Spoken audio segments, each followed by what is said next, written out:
So welcome. For those of you who don't know me, I'm Kim Weeden. I'm a professor of sociology and also direct the Center for the Study of Inequality at Cornell. It's my great pleasure to welcome you to this conference. When Suzanne and I were first chatting about this conference back last fall, we knew that the topic would be timely.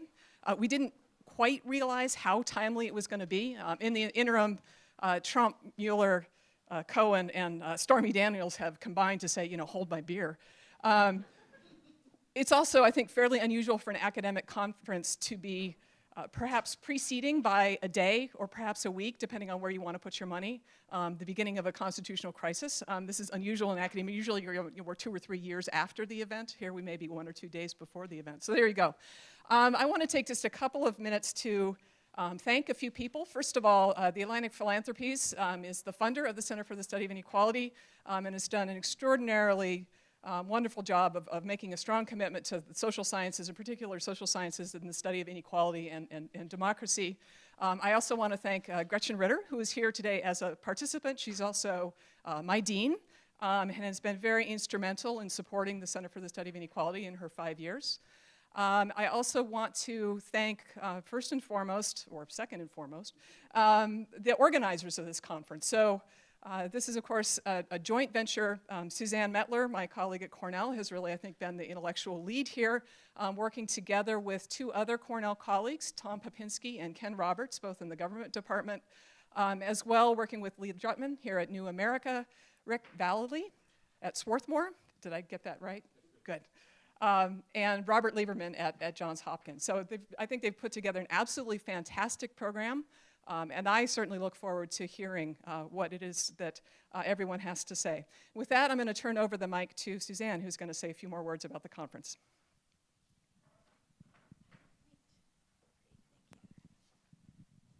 Hello, everyone.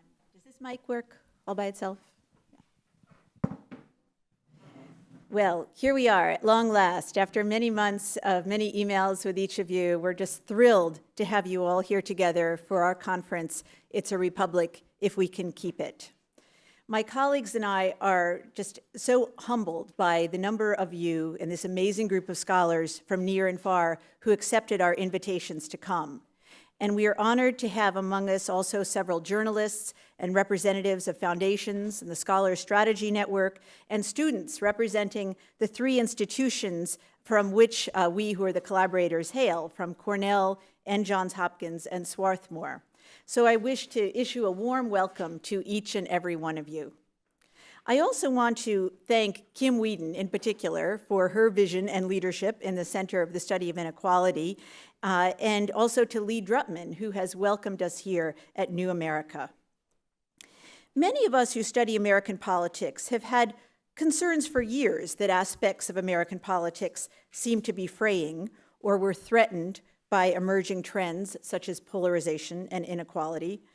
The 2016 election took developments to a new level, as our political and social fabric seemed to become more deeply torn, and long-term trends converged and have been ever since wreaking havoc on our political system. During the fall of 2016, when the presidential campaign was at a fever pitch, I was teaching my large undergraduate lecture class at Cornell, Intro to American Government and Politics. It was challenging to teach that fall. It pushed me to rethink fundamental aspects of how I approached the course. To gain perspective, I sought out colleagues at Cornell who are experts on regime change, democratization, and the rise and decline of authoritarianism around the world. Their insights were simultaneously clarifying, but also deeply disturbing. This is all very familiar to us, they would say. They would invoke comparisons with nations where democracy had been replaced by a hybrid regime, retaining the outward guise of representative government and free elections, but where these were increasingly combined with authoritarian practices. One colleague shrugged and said simply, "Democracies don't last forever. They come and they go." And that was just October 2016. Within a few more months, I began to think that in order to assess whether and how democracy is imperiled in the United States today, we need to engage in broader discussions than have been the norm. We who are scholars of American politics need to learn from those with expertise in regime change around the world. We also need to probe American political history and development, examining previous periods when the United States has encountered crises before. I am very thankful to my collaborators, Ken Roberts and Tom Pepinsky, for bringing the comparative dimension, and Rick Valelly and Robert Lieberman for the historical dimension. Our purpose in holding this conference is to broaden the conversation still further. The study of American politics is typically divided into small communities of scholars who each study just one part of the political system, say the courts or parties or public opinion, and do so with great depth and great sophistication. Despite the obvious advantages of this approach, it can prevent us from looking across the political system, from noticing shifts that might be occurring in several institutions and political processes, and trends that might be affecting the entire polity over time, or interactions between institutions and the citizenry. Without adjusting our gaze, we will remain unable to know whether democratic backsliding or deterioration, not to mention more fundamental regime change, might be possible at this historical juncture or even might already be underway. We've brought you here together precisely to have the kind of conversations that can facilitate this sort of inquiry. The key question is, how well is our political system functioning today to protect liberal democracy and representative government? Over these next 2 days, we will hear from presenters who are Americanists who specialize in particular dimensions of the political system, and then responses from comparativists who study regime change and who can tell us whether we're asking the right questions and looking in the right places. Among the questions we might ask are, how effectively are the institutional arrangements of checks and balances operating?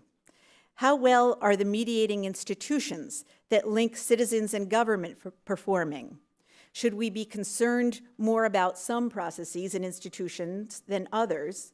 But also, might there be some long-term trends among these parts of the political system that might reach a tipping point that endangers the political system overall? In addition to paying attention to formal procedures, we want to know how well established norms are holding up, providing the guardrails for democracy. Finally, we want to summon ideas for how American democracy can work better going forward. So thank you for coming, and now let us begin.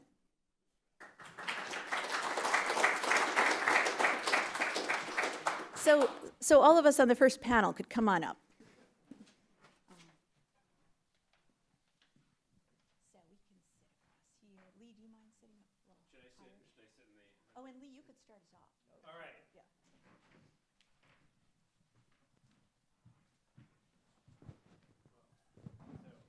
I'm Lee Drutman. I'm here at New America, and it's like an incredible thrill to partner with you, Suzanne, and everybody at Cornell. And I mean, this is just awesome. I mean, I'm really excited. I mean, a lot of folks I know, some folks whose work I know. I mean, I'm just really excited for this next day and a half. So I'm the chair of this panel, which mostly means that I just get out of the way, introduce everybody, and then give everybody their 8 minutes. So it's sort of like the overture panel, if like think of it as like the grand performance. We lay out some of the big themes, and then we'll come back to them.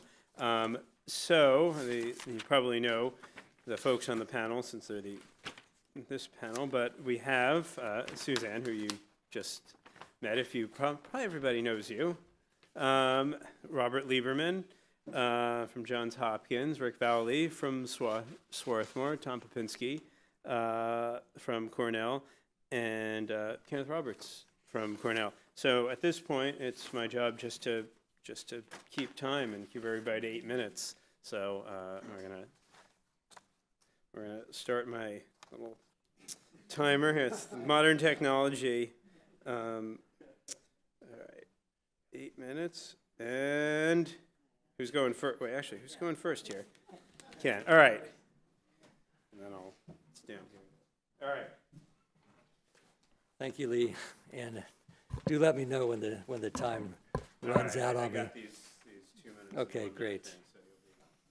Let me just thank you and New America, as well as the Center for the Study of Inequality, for hosting this event and sponsoring it. I think it's a very important set of issues, clearly, that we're going to be talking about over the next couple of days, and so we do appreciate your support.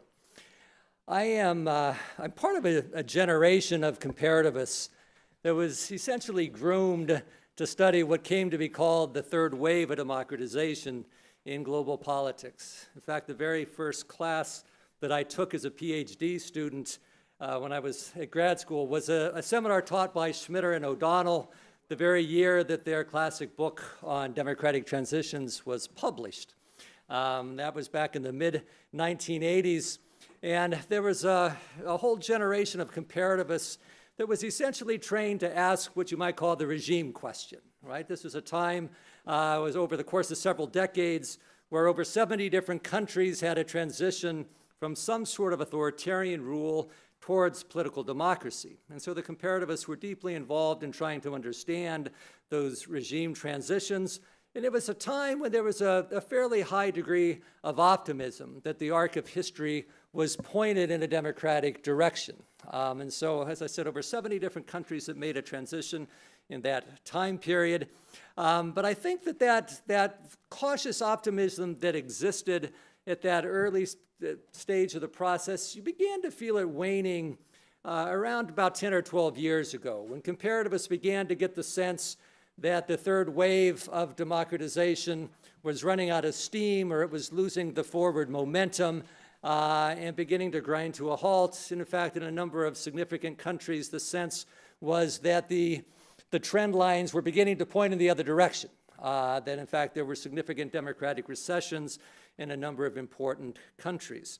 And so as comparativists, we began to work with a new set of analytical tools, not understanding democratic transitions, but in fact talking about things like democratic erosion, democratic backsliding, executive aggrandizement, or the concentration of extraordinary powers in the hands of single rulers or the political parties that were behind them. You also began to see a lot of work being done on what came to be known as hybrid regimes, or forms of illiberal democracy or competitive authoritarianism, the kinds of regimes that had competitive elections and had at least the outward appearance of being democratic, and yet in terms of the basic functioning of the institutions clearly were not democratic. Right, so as comparativists were thinking about those kinds of questions, I have to say, little did we really anticipate that at some point we were going to start applying those analytical tools to the study of American democracy. That's not really what we envisioned at the time. I think for the most part, in the study of American democracy, most political scientists aren't accustomed to thinking about the regime question. Right? We tend to take the democratic regime for granted. It's kind of a given. If it's not necessarily a birthright of American citizenship, but the understanding is more that it's an institutional inheritance, that it's a set of institutions that became locked in historically and then reproduced themselves over time.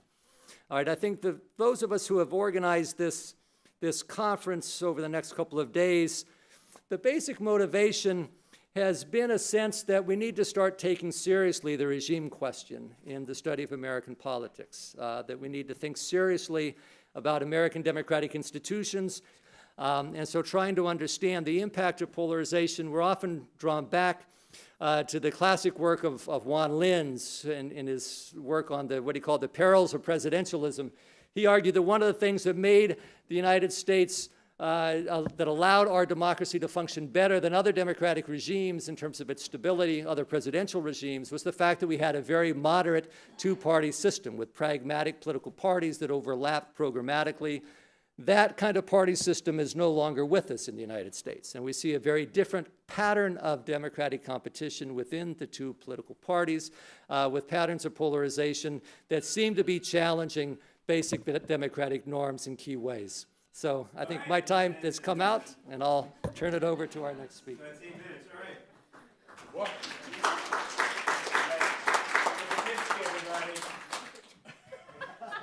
It's like a boxing match.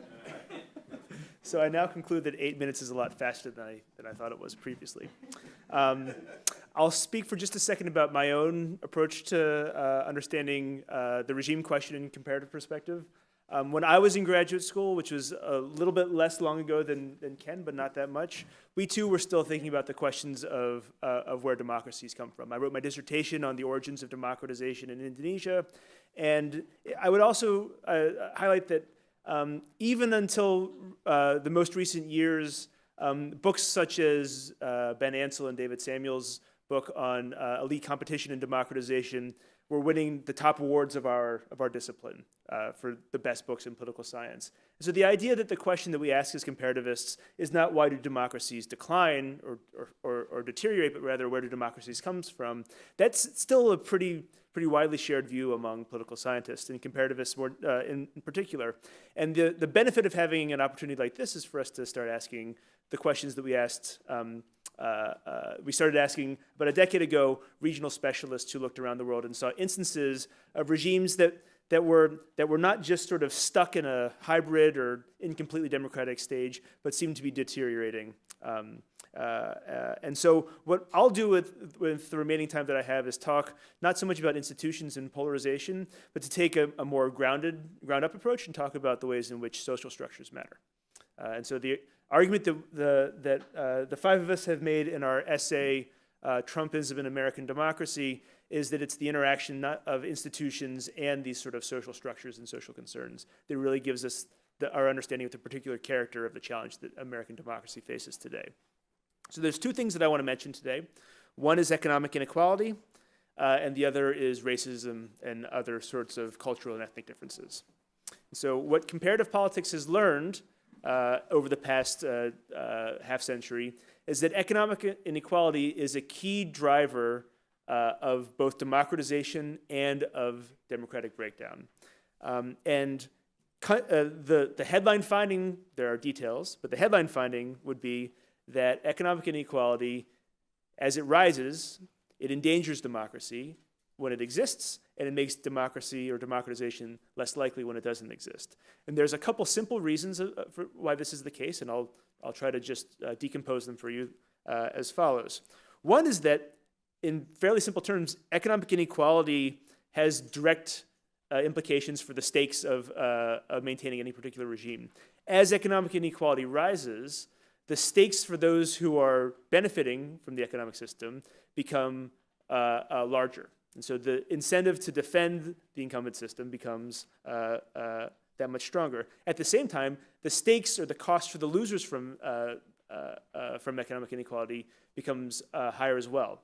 And so the incentives or the interests that those who have been left behind in processes of increasing economic inequality, the idea that these become more problematic for the losers becomes a question not just of what can we adopt policies that are going to ameliorate this economic inequality, but rather, is the system itself worth defending at all? So as economic inequality rises, the value of the system that produces this economic inequality in the first place becomes more in question. That's a sort of first-order direct effect. There's also a way in which increasing economic inequality harms democracy or can undermine democracy by its sort of indirect sociopolitical effects. One thing that increased economic inequality does is it creates barriers to political participation, especially for those who are on the outs or those who are left behind as economies become more unequal. It becomes harder simply to participate, to engage in the very things that democracy requires. This may be just as simple as voting, but also sort of participating in a political party, having the spare time or the free time to do other sorts of things. Economic inequality also discourages people. So I talked about incentives when I first introduced economic inequality. We can also talk about what inequality does to one's emotions. The feeling that there are things out there that are worth defending, the feeling that one has efficacy, and that there's value in participating and that one has the autonomy or the ability to do so. Economic inequality undermines that. And I also emphasize that economic inequality has a pernicious way of interacting with other sorts of problems that democracy may face. So it contributes to things like residential sorting, right? People start living in places in which they're unable to live or observe the things that are done by people who are different from them. It contributes to epistemic closure by giving people a sort of fixed world that shapes their understanding of how these things have worked. And this book by Ansel and Samuels that I led off with, Elite Competition and Polarization and Democratization, makes a really interesting case that it's not just one's wealth or income inequality, but also their inequality in and the holding of specific sorts of assets, things like land, which you would translate today into things like housing. These are important variables that shape whether or not people are willing to make political compromises with their others, and whether or not they're able to, they become willing to defend things like democracy. So that's economic inequality. And the next thing I'll turn to is racism and other sorts of social divisions. And in 2 minutes, there's a narrow bore problem, which is that racism is bad for democracy just on its own.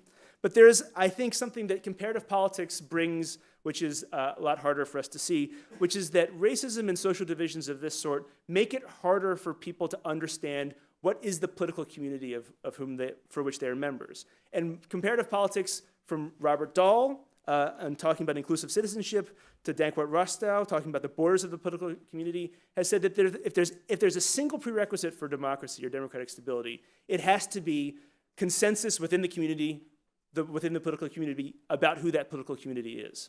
If that does not exist, what follows?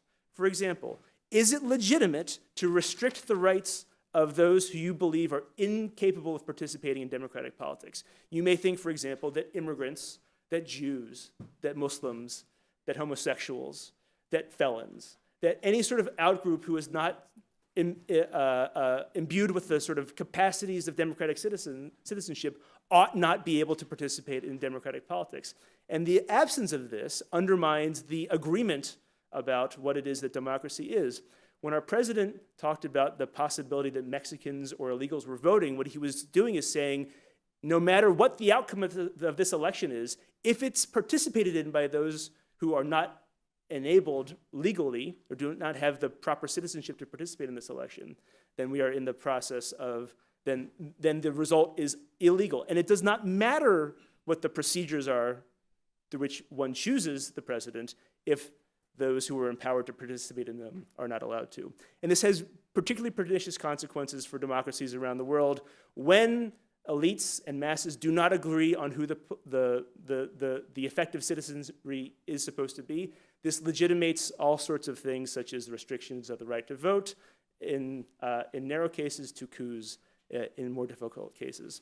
And comparativists such as Sarah Goodman have been noticing more recently that this has implications, in particular by giving a target for the populists to have something to argue against. So with that, my time is up. Thanks very much.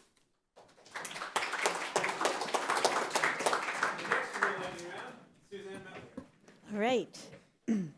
So the conference might be about democracy, but you'll notice that our approach to timekeeping is anything but democratic. We have learned from scholars of comparative politics that in the 21st century, a democracy can deteriorate in plain sight in ways that can go easily unnoticed by many onlookers. If we await an obvious signal of its demise, a coup d'etat, tanks in the streets, opposition candidates and journalists are thrown into jail, we may assume that all is well, while overlooking the significance of numerous smaller and slower-moving changes. In the United States, we may also take comfort in the fact that the nation has a long history and has endured much before. Indeed, of the 4 conditions that Ken and Tom have discussed that can make nations vulnerable to democratic decay, none are without precedence here. Certainly, we face high partisan polarization today, both teamsmanship among elected officials and behavior that resembles tribalism among party activists and many voters.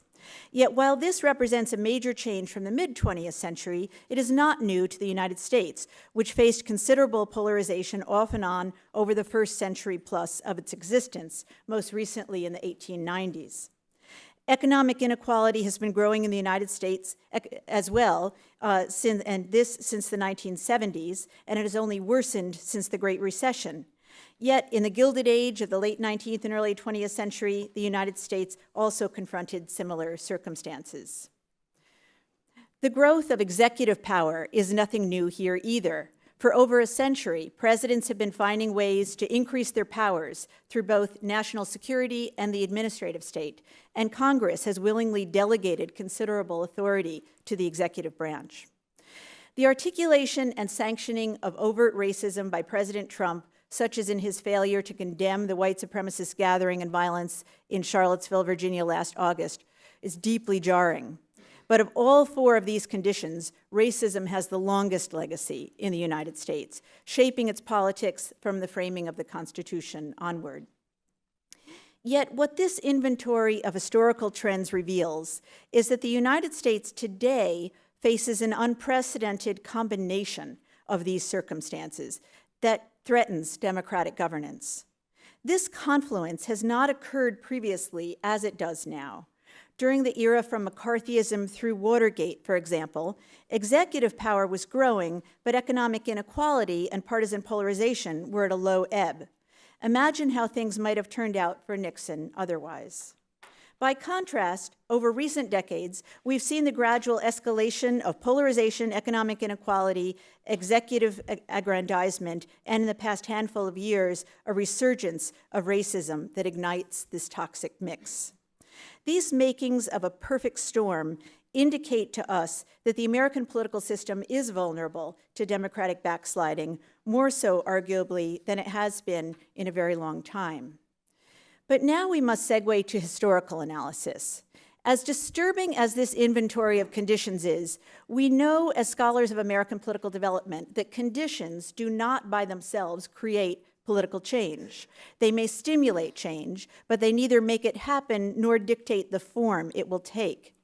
Rather, what happens next will depend on whether, how, and which political actors, individuals, reformers, and/or organizations, manage to take advantage of enduring institutional arrangements in the context of our contemporary political circumstances and to chart the way forward.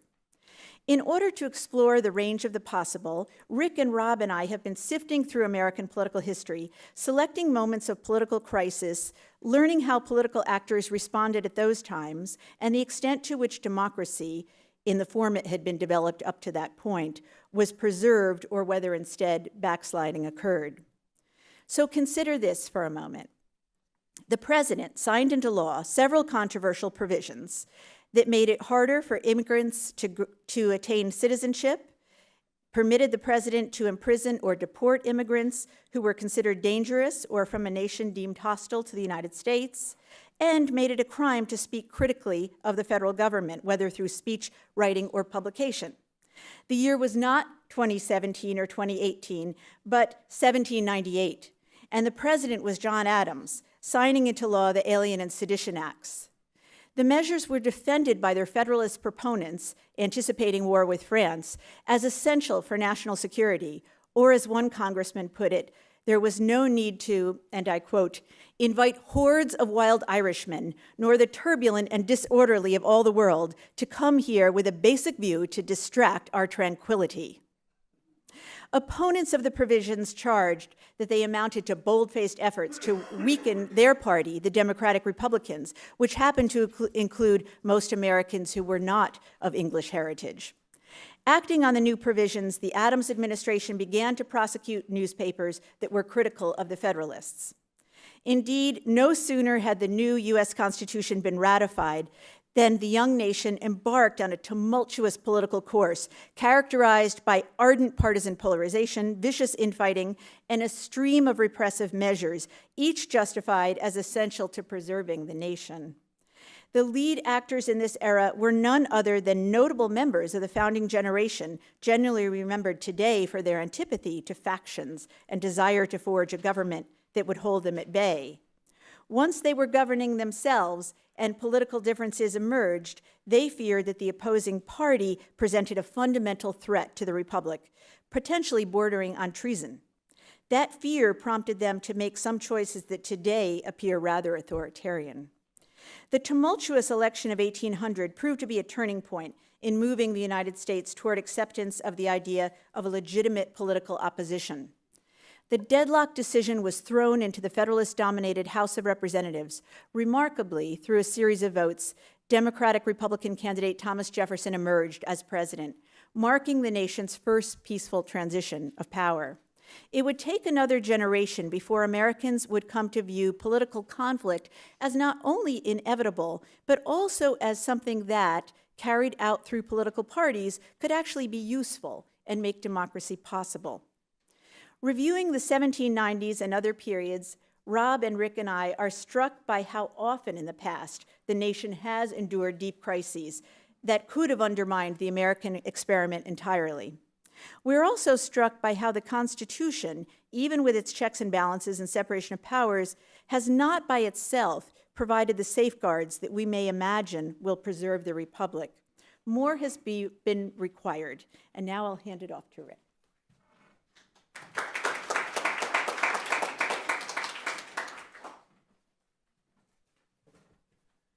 So my job is to follow up on Suzanne's promise that we have thought about some important crises and are ransacking the historical record in order to get a sense of the fragility of the American democracy despite the persistence of constitutional forms. And so that's part of the marriage of American political development and comparative politics that this panel is showcasing. By deep political crisis, let me propose the following, and I borrow this from a German political scientist, and I can look up the name later for you, if you like the definition. Clearly discernible events that unfold over a limited time span and that directly threaten the democratic political order. And the crisis of the early republic is one example that fits that definition. Federalists sought to entrench themselves. The 1801 Judiciary Act is a lot like the dream of the Northwestern University law professor who wants to double the size of the federal judiciary so that Trump can pack it as quickly as possible. The Federalists did exactly that. So we had that a long time ago. Let me sketch two other political crises of the 19th century, the Civil War and formal legal black disenfranchisement from 1889 to 1907. Now, the Civil War doesn't need a lot of signposting, but black disenfranchisement does. Many people think that it actually was not a major public reversal. And by a major public reversal, or the particulars that happened, I'm thinking of the dismantling of the impartial rule of law in the ex-Confederacy, rights of association, the right to vote and to hold office, and the shutting down of competitive party politics, creating the one-party autocracies that Rob Mickey has brought to our attention in his fabulous book that many of us know and have read. Now, how do we think about disenfranchisement? Let me just quote from the Yale New Haven Teachers Institute. It has the following at an online lesson. Quote, immediately following the end of Reconstruction, the federal government of the United States restored white supremacist control in the South and adopted a laissez-faire policy in regard to the Negro. The Negro was betrayed by his country. Now, if you take this mostly incorrect view, as many do, then you'll treat the diffusion of formal legal disenfranchising policies within the ex-Confederacy from 1889 to 1907 as nothing more than state-by-state finishing touches on the Republican betrayal in the Compromise of 1877. Think, however, certainly as I do, as something like a war of attrition, pitting political parties and social movements against each other, an historical epic all by itself with its own dynamics and contingencies, with no completely clear signal really until the end about what the final outcome would be. Now, what about these two crises, the Civil War and black disenfranchisement, made and still makes them shocking? So the Civil War we think of as a good war, but Drew Gilpin-Faust reminds us in her book that it was a republic of suffering. It was colossally lethal. It saw 600,000 combatant deaths, the equivalent today of 6 million combatant deaths. We also think of it as a good war because the Union won a total victory. But the war could have easily ended in partition. Gettysburg was the turning point. But during the second day at Gettysburg, the Army of Northern Virginia twice nearly smashed the Union lines, and only able command of the Maine and Minnesota regiments and regimental willingness to take enormous casualties prevented the Army of the Potomac's defeat, which would have been an altogether different turning point. Finally, the Lincoln administration was more repressive and illiberal than we typically remember. Although Republicans permitted a loyal and vigorous opposition, and although quite amazingly the Union held a presidential election in 1864 whose outcome ex ante was uncertain, Lincoln also packed the Supreme Court, and I hate to say this about someone who I have a statue of it in my living room, and he suspended the writ of habeas corpus. those of you who know me know I'm a huge Lincoln fan and have all kinds of Lincoln memorabilia, but I recognize these things about him. Okay, turn now to black disenfranchisement and why it was a shocking chain of events. Consider the broad contours of suffrage restriction. In 1880, black voter turnout in the presidential elections of the ex-Confederate states was 61%. Very respectable, roughly Canada level. About what it was a year and a half ago in 2016, 61%. 12 years later, in 1892, black voter turnout was 32%, pulled down in part by disenfranchisement in Mississippi and Florida, and voter suppression in South Carolina. It was 17% in 1900. By 1912, black voter turnout was about 2%. All of this happened while with black office holding dwindling to zero. In 1901, George White of North Carolina's 2nd District gave a farewell speech at the U.S. House, ending with the following poignant words: "This, Mr. Chairman, is perhaps the Negro's temporary farewell to the American Congress, but let me say, Phoenix-like, he will rise up someday and come again." 90% of African Americans then lived in the ex-Confederacy, and their disenfranchisement was a massive extrusion from the polity, and a very frightening concomitant of it was the surge in lynching. From about 1890 to 1900, over 1,000 African American men were lynched, which works out to a white-on-black lynching every 4th day. From 1901 to 1909, another 800 were lynched. Another concomitant of suffrage restriction was monument building and commemoration when disenfranchisement was over and done, and the Democratic Party ruled in each state with no opposition. The U.S. Capitol suddenly saw new statues honoring Confederate heroes. States changed their flags to commemorate the Confederacy. This is after disenfranchisement. Clearly there's a new regime subnationally, and the United Daughters of the Confederacy and Confederate Veterans Associations push for statuary all over the South. Let me end these sketches with some thoughts on the persistence of our constitutional forms during these crises, because this is something we have to grapple with in thinking about the relative stability of democracy and whether what we're seeing is new or is in fact a reprise of a persistent pattern in American politics. In 2000, David Mayhew wrote, "From a comparative perspective, nothing is more striking about the American constitutional system than its stability since 1789.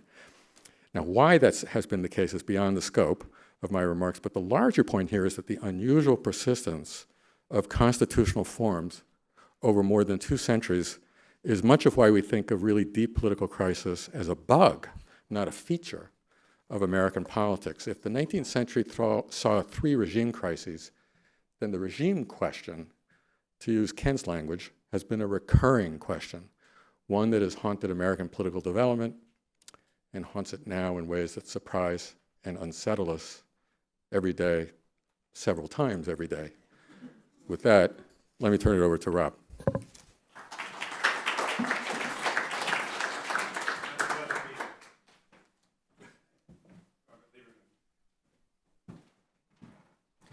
Thanks. So I will just say that the 8-minute time limit was democratically agreed on by the 5 of us. So Lee is not an authoritarian actor here. He's just carrying out our democratic will.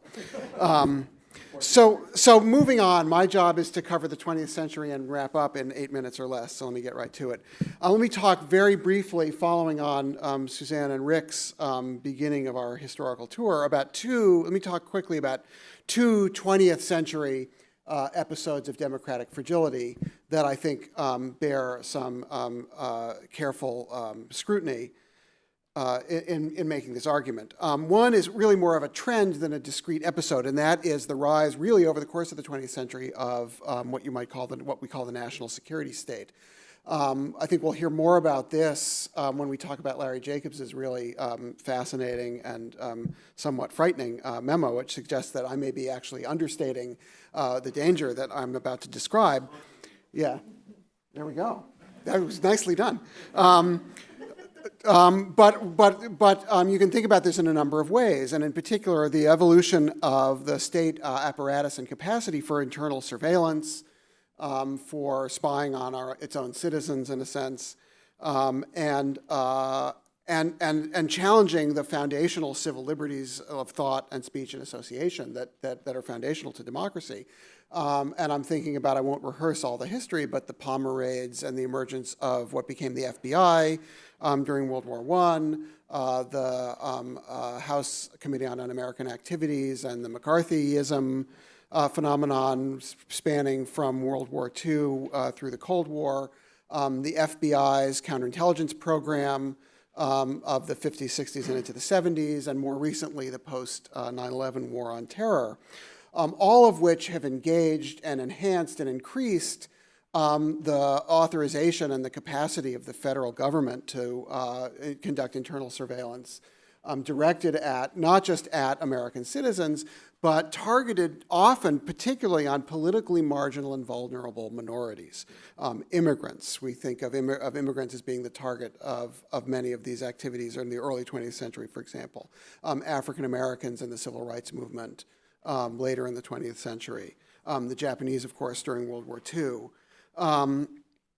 And this is a phenomenon that goes hand in hand with the growth and deployment of vastly increased executive power. It goes hand in hand with, and in fact buttresses and supports as Larry I think will lead us through more carefully tomorrow, the growth of the aggrandizement of executive power. And interestingly, this happens for much of the 20th century, in the middle of the 20th century, in a period of relatively low partisan polarization. This is not always, or not even often, or not even mostly a partisan phenomenon where one party is deploying these tools against the other party. This is a more general phenomenon that has both the approbation of a bipartisan coalition, and then in a few moments here and there, the condemnation of a bipartisan majority. So McCarthy is censured by bipartisan majorities in Congress, in the Senate in the 1950s. The Church Committee, which reveals CIA and FBI counterintelligence and surveillance abuses in the 1970s, is more or less a bipartisan body, and so on and so forth. So while anti-communism, for example, led to ferocious and often destructive ideological conflict across the political spectrum, the condemnation of government abuses of civil liberties was frequently bipartisan, at least once it was exposed and a crisis came to a head. So I think that's a revealing episode. A second 20th century episode that's been a lot on my mind lately is Watergate, and as Rick and Suzanne will tell you, I'll talk at great length about this. I will try to resist the temptation to do that from the podium.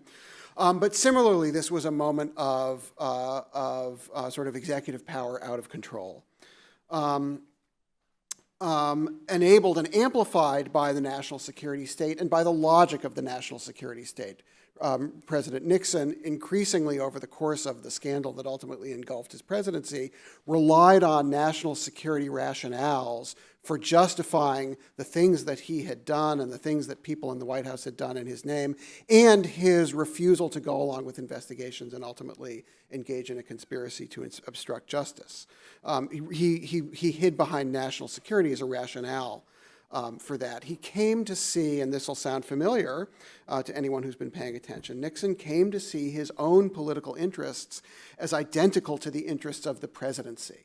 And in fact, repeatedly, almost like a mantra, said to anyone who would listen, I can't turn over the tapes, for example, because that would hamper the ability of future presidents to get confidential honest advice from their advisors, and so on and so forth, a sort of executive privilege kind of argument based on national security logic. Nixon, of course, was also, in the 1970s, a racially divisive figure, and that plays out in the Watergate scandal because Southern Democrats were pivotal in determining his fate in the House Judiciary Committee.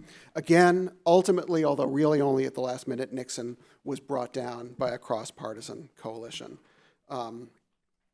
So these episodes represent, I think we want to suggest, a set of different configurations of historical conditions, of institutional conditions, of these conditions that Tom and Ken laid out, that raise for us, and I think for all of us, questions about how to characterize and understand both the sources of threat to democratic institutions, the forces that have shaped the responses to these threats, and the resources that American democracy has drawn on to emerge each time altered, but thus far, unless something's happened in the last 15 minutes that I don't know about, more or less intact, always a possibility.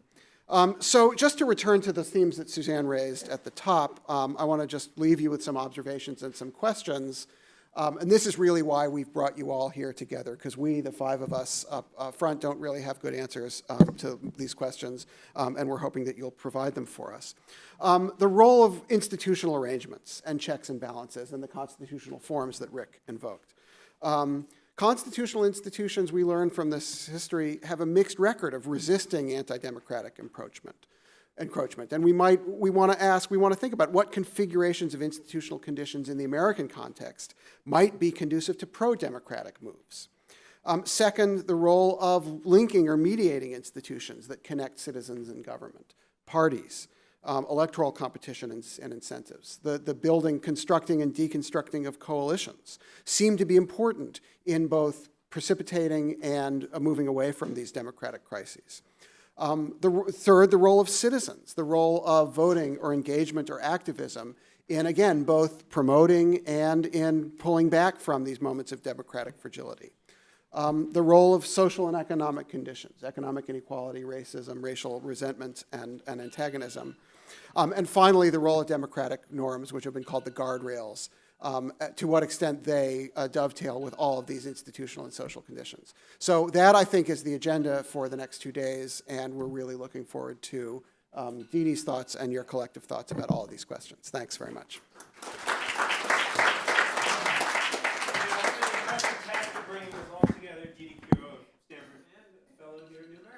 Yes, thank you. I was told Discussants had 10 minutes, so this feels like fascism, this new 8-minute thing. You were told that. No, it's okay. Oh, okay.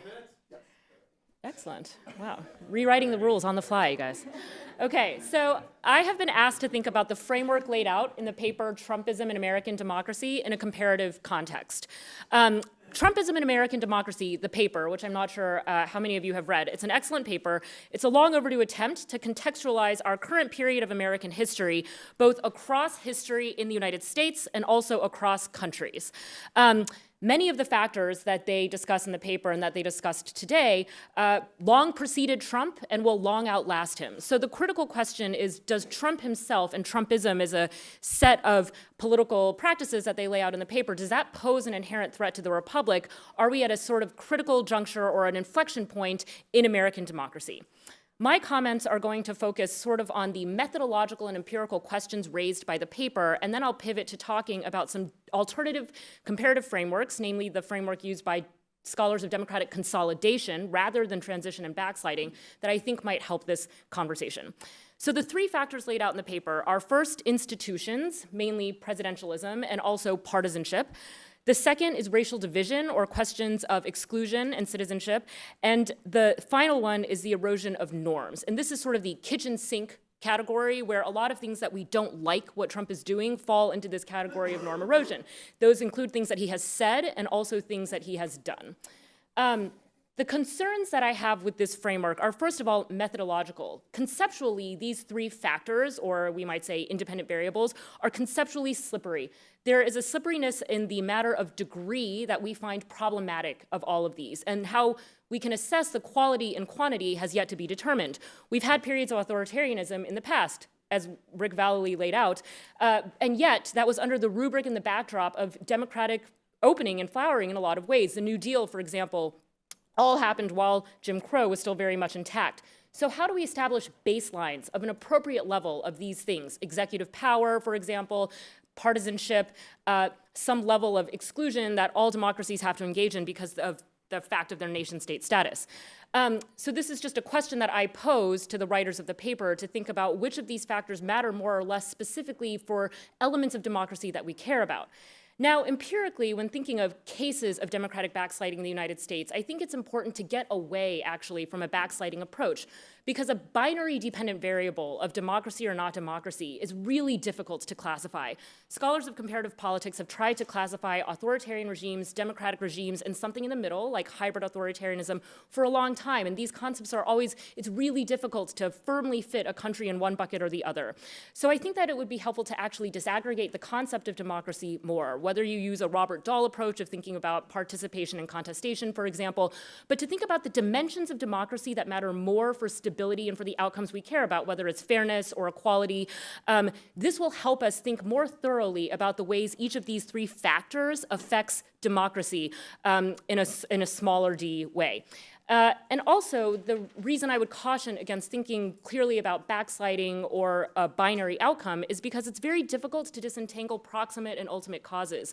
If you go back to Polanyi and his factors that determined fascism, that underlie fascism, many of them are present in the United States today. For example, a failure of market capitalism, criticism of political parties, a hatred of the regime, racism, demagoguery, conservative deprivation of working class power. But the proximate cause, say, to Hitler's rise to power was a fire in the Reichstag and the emergency powers clause in the Weimar Constitution. So it's really hard to chase after the moment that we are going to become undemocratic, and instead better to think more longitudinally and process-wise about how we get there. It reminds me of that quote in The Sun Also Rises by Hemingway, how did he go broke? Slowly and then all at once. We want to look at the slowly part, not necessarily the all at once part, because I quite frankly don't know if that moment will ever come. So to segue into comparative perspectives, we've heard about what was in vogue while different people were in graduate school. I would say that one thing that I examined a lot when I was getting my PhD was democratic consolidation. What are the elements that help democracies become more stable and more institutionalized over time? So there are fundamental tensions in democracy. We want democracies to be equal and fair. We want them to translate preferences into policies. But there are tensions in how we distribute power, how we allocate public goods and resources, and how we determine questions of citizenship. There are always suboptimal outcomes in democracies. So I would look to 4 literatures that might help shape this discussion moving forward. The first is a literature on representation, accountability, and distribution. Clientelistic politics, for example. This question asks, or this set of literature asks, does democracy adequately translate voter preferences into policy, and does it distribute resources in a fair and equal way?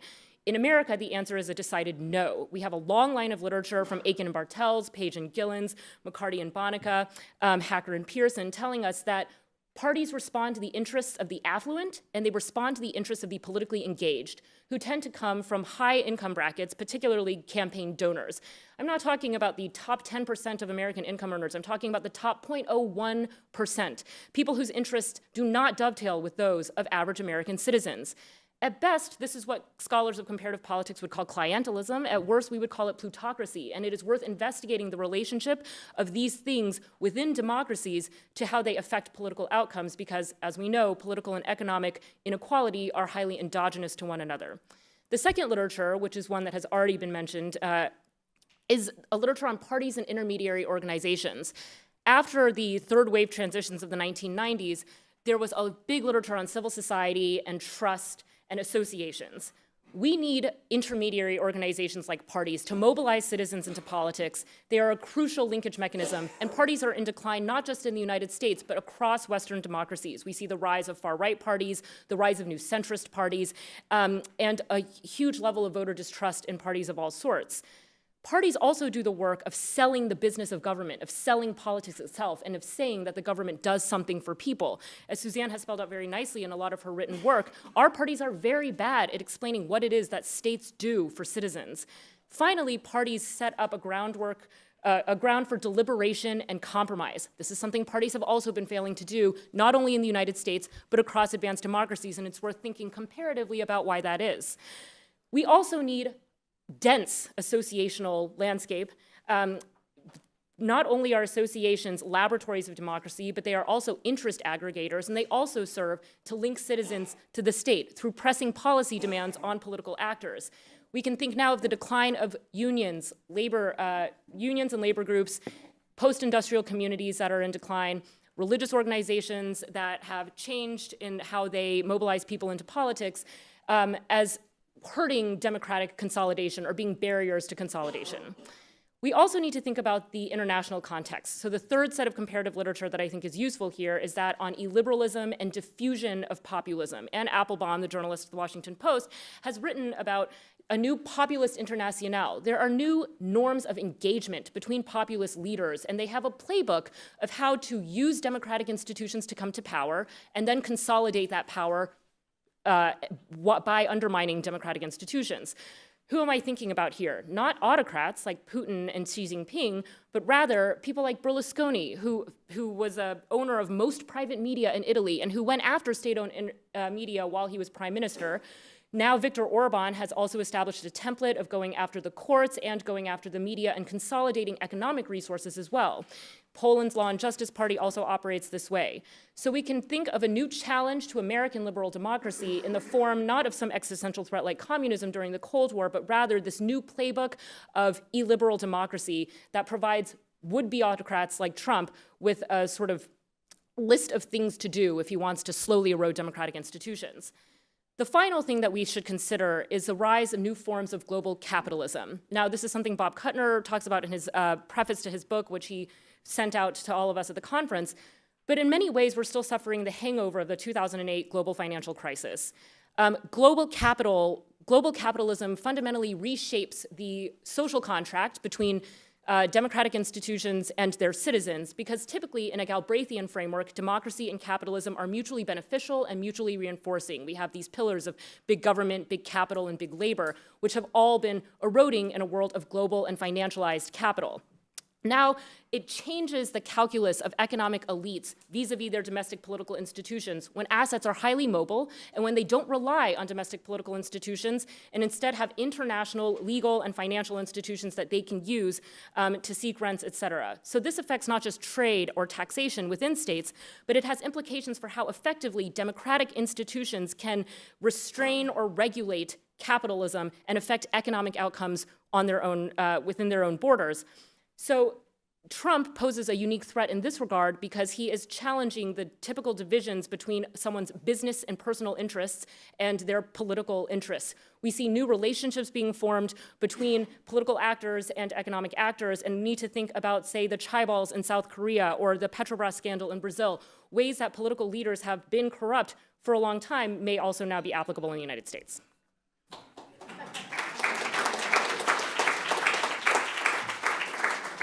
Now, I'll moderate the questions from the audience, which should be questions and not soliloquies. All right, Sid? Thank you to all of the panelists. I'd like to go back to I'd like to go back to Ken's presentation, which I found fascinating, and in particular his point that core democratic institutions are often challenged from the inside, hollowed out from the inside by actors who are part of the political process but who challenge core democratic institutions.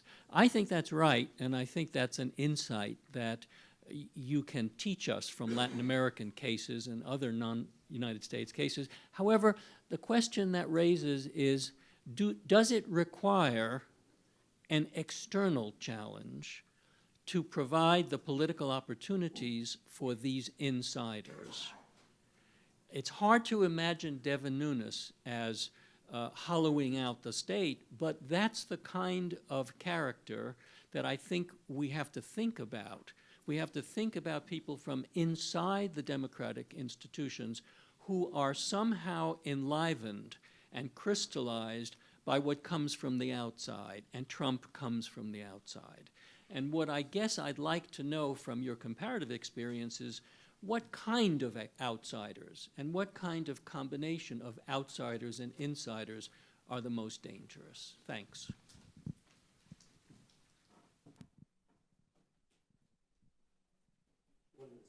So yeah. Why don't you respond quickly? I think it's a perceptive question because I would argue that Trump, in fact, is very much an outsider to sort of the core democratic institutions.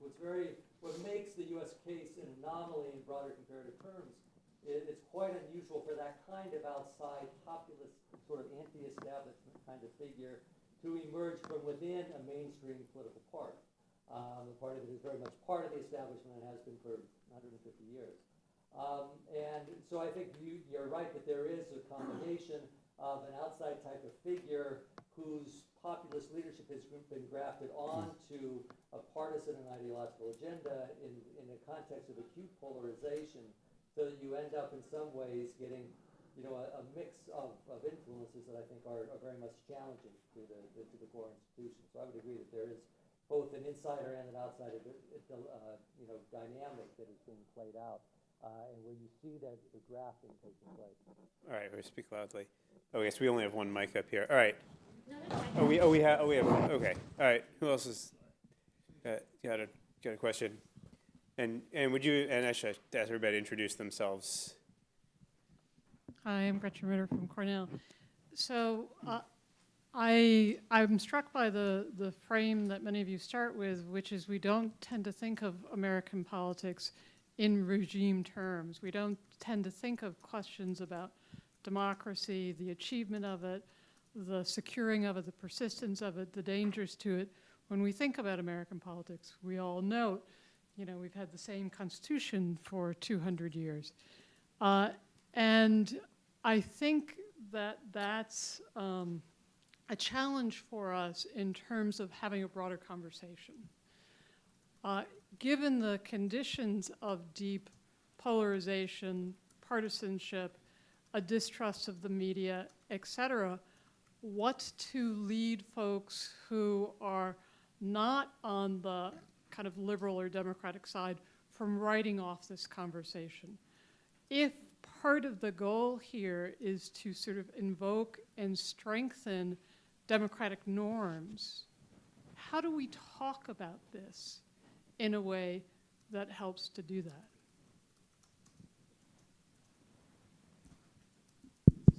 Okay, so one way that I think that scholars of democratization in places that I've studied, such as Indonesia, that have to write constitutions and then justify why that constitution is valid, answer that question is by talking about the value of being able to lose and compete again. And so the way that I would think about making this conversation resonate to somebody who doesn't share my political views is to say that the purpose of a constitution is not to empower a party, but to empower a system that allows for the rotation of power among parties. And I think that there's a case to be made that people want that. I think that, for example, the GOP is more concerned about that today than they were 18 months ago, right? So the impending possibility that there will be a blue wave in the upcoming election is the type of thing that might encourage somebody who doesn't share my partisan or political views to want to invest in institutions rather than amassing power in the short term. But the way that a comparativist approaches that is to say, what are the things that allow different parties to disagree constructively, politically, sincerely, but also in ways that don't amount to a conflict that is irresolvable outside of the use of violence. Theda? I appreciate the historical. And I was struck by the fact that you kept talking about democracy. The United States was not founded as a democracy. It was founded as a federal republic. And I'm wondering if people on the panel have reflected on the fact, Rick kind of laid it out, the democracy has come and gone. The federal republic part of it has proved more enduring and probably more dynamic in placing limits on an overarching authoritarian executive. So I wonder if people thought a little bit about that aspect of the tension built into the American institutional system from at least the 1830s on. I think that's a great question. It's something, Dave Robertson's memo takes up this question really directly and very nicely, and we'll talk about that tomorrow. But I think what's interesting is, you're right, that in the things that we were talking about here, we're talking primarily about democratic institutions and processes at the national level. There's no question about that. But I think subnational political institutions and regimes have been a source at various times in history of both sort of prodding toward democracy and pulling away from democracy. And I think, it's yet another dimension, another way in which we could think productively about the way in which the democraticness of the American regime taken whole has sort of waxed and waned and risen and fallen over time. I don't have much more to say than that, but I think that's a really important point. The one thing I would add is that, if Martha Durthick were here, she would absolutely agree with you that we have to think about the compound republic and how the compound republic is a safeguard. And the compound republic means that, to take a case that is discussed in Levitsky and Ziblatt, How Democracies Die, the potential for election rigging that was in the Pence-Kobach Commission, that died, the Pence-Kobach Commission, in large part because we are a federal republic. That's a good point. Yeah, you're right. It may be on life support. So perhaps I jumped the gun there, but it illustrates your point, I think, about the federal republic as being part of this conversation. Hi, I'm Radu from Cornell. Thank you. I would ask you about geopolitics, in the sense that many of the countries outside of America, when we talk about democratic transition or whatnot, it's also has to matter which foreign countries are involved and either positively or meddling. And geopolitics in particular, in the sense that at least after the Second World War, America could be hegemonic east and west and imperial down because of a contraction of space from airplanes, ICBMs, and vaccines. Now, how would geopolitics play out in the current sense of the Trump administration, given the shifting meaning of space over the last 20-ish years, as well as the demise of the bipolar system? All right. If there are other questions, why don't we collect a few questions since we have 7 minutes left? Are there other questions out there?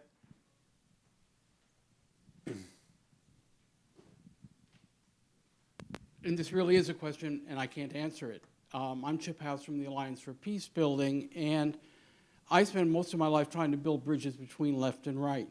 And at least on this panel, there's not much of anyone from the right, it doesn't look like. So how do we begin to engage conservatives? There'll be some anyone but Trump people here tomorrow, but how do we engage real Trump supporters in these kinds of discussions? Any other questions? Matt?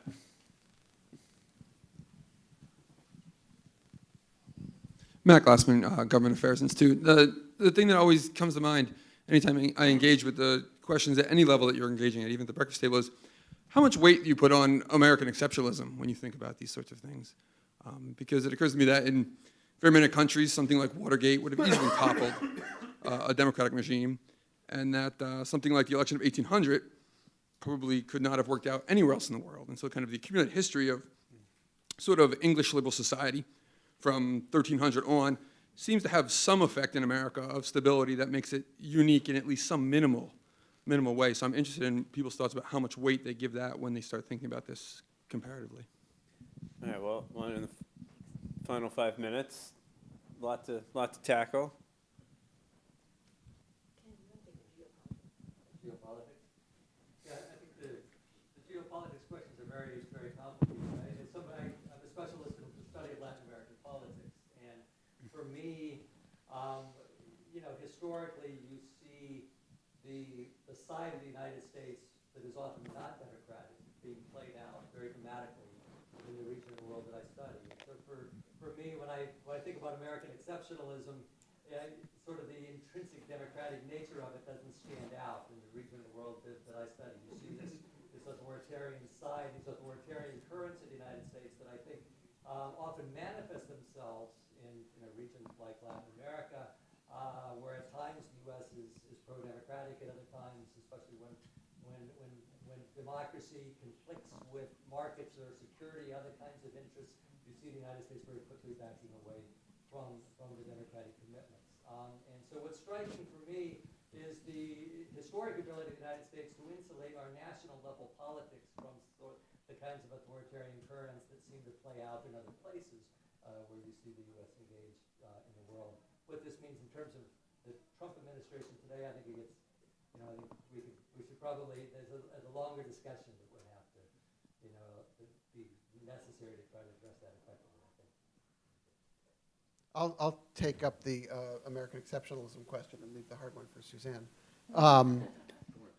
Okay, you can take that one. Whoever else wants to take it, that's great. No, I think the American exceptionalism question is actually really important. And clearly, from the composition of the group and the conversations that we've had and the things we've written, we're not starting from a presumption of American exceptionalism. That is a right. The United States is a democratic regime of a particular kind that we can identify and we can name, and we can put it in the context of other kinds of other democratic regimes elsewhere. And I think what that does is to help us bore down on and highlight the precise things about the United States that are exceptional or that are unusual or that are different.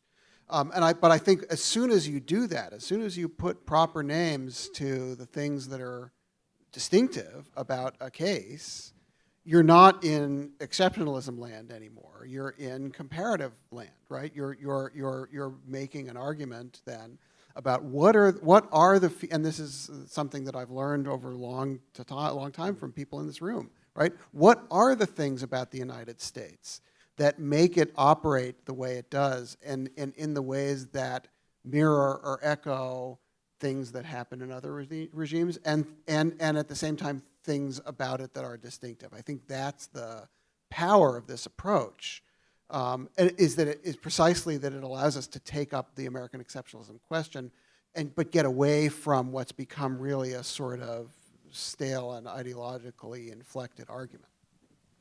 The only thing I would add to what Rob said is that I think there are three conversations about exceptionalism, and the one that we're having now is that there's something in the water that makes us. I may be suddenly you're looking at me very quizzically, but in other words, there's something unusually resilient about the United States, and so but people like Sam Huntington and Louis Hartz thought of American exceptionalism as a curse, and so then there was Seymour Martin Lipset, took a more Tocquevillian perspective that America was born equal, that it had equality in its as part of its national creed. So there are many ways to think about American exceptionalism. I agree that can be a helpful way to cut into the conversation. The only thing I'm suggesting is that we parse the different positions in it. Suzanne, you want to say a few things in the final minute? Okay. And 30 seconds. All right. Okay, great. So I'd like to talk a little bit about Chip's question, which really builds on where Gretchen started us off, about broadening this conversation and how could it include Trump supporters. And I've really been struck, as I've been learning about the 1790s, at the intolerance of people then, the sense that it's my way or the highway among the Federalists.